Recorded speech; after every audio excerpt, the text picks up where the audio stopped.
No vehicles in the driveways. No pedestrians on the sidewalks. No curtains open behind the barred windows.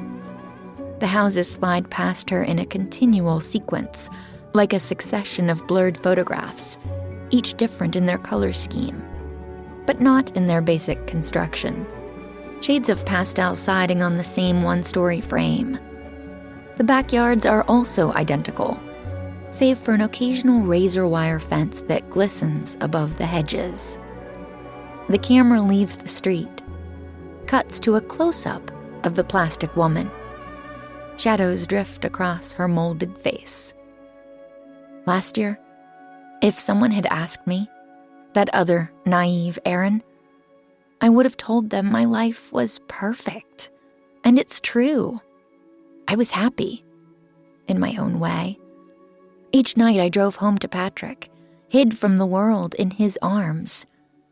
I stayed in with him every weekend, barely went out except for groceries. Oh, Patrick. I lost him in the end, of course. Like I'd lost my father, my sister, like I've lost almost everyone else. Erin slows the car and steers onto the pitted slope of a driveway. At the top sits a small blue house, its aluminum siding faded, its gable roof missing a few shingles.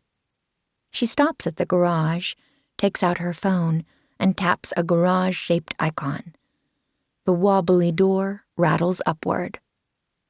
These days, I spend my weekends alone, just trying to stay distracted. I sleep in as late as I can. I binge episodes of Nuclear Family. I clean the entire house, room by room. And on Friday nights, when I miss Patrick the most, I cut myself some slack. I go online and order a hot date. I don't think too much about it. It just helps. Erin stares at the house in the half-light, her plastic eyes glazed with sunset. The camera holds the shot for a few seconds, before the scene fades out. The next scene opens on a slender kitchen, a clean but time-worn room. The floor is a scuffed linoleum, the oven range missing 2 knobs. Columns of blue poppies bulge along the lumps in the wallpaper. A modest yard is visible beyond the window bars, a square of grass enclosed in hedges, a lone pine tree looming at its rear. The pine tree casts a slanted shadow, stretched out on the lawn like a stilt walker. A door opens on the wall of poppies, revealing the figurine as she steps from her garage. The camera follows Erin as she strides across the kitchen, her gait jerky and mechanical, her upper body unbending.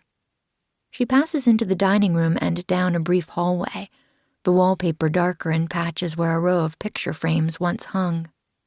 At the end of the hall is a narrow bedroom, its curtains wan with twilight, a bottle of prescription pills open on the bureau. A stuffed seal smiles at her from the shadows of the headboard, its fluffy flippers reaching out in a gesture of embrace. Erin sits stiffly on the bed, crosses her legs with a murmur of hinges. She slips her phone from her tablet-town slacks, a neon T on either knee, and taps in the passcode.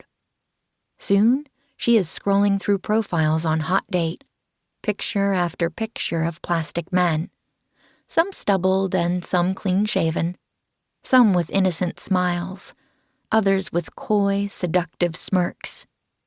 Above them glitters the heading, "Pick your boy toy." Before Patrick died, she narrates, I never dreamed I'd pay for a hot date. Why would I? We were settled down, the 2 of us, starting a family. Even after his murder, I only considered it when these Fridays became so painful. It made me nervous at first, the thought of some stranger coming into my house. But in the end, I felt so lonely. I took the chance. She taps the photo of a 20-year-old hot date, a long-haired man with a mellow grin and 4.9 stars, sitting bare-chested in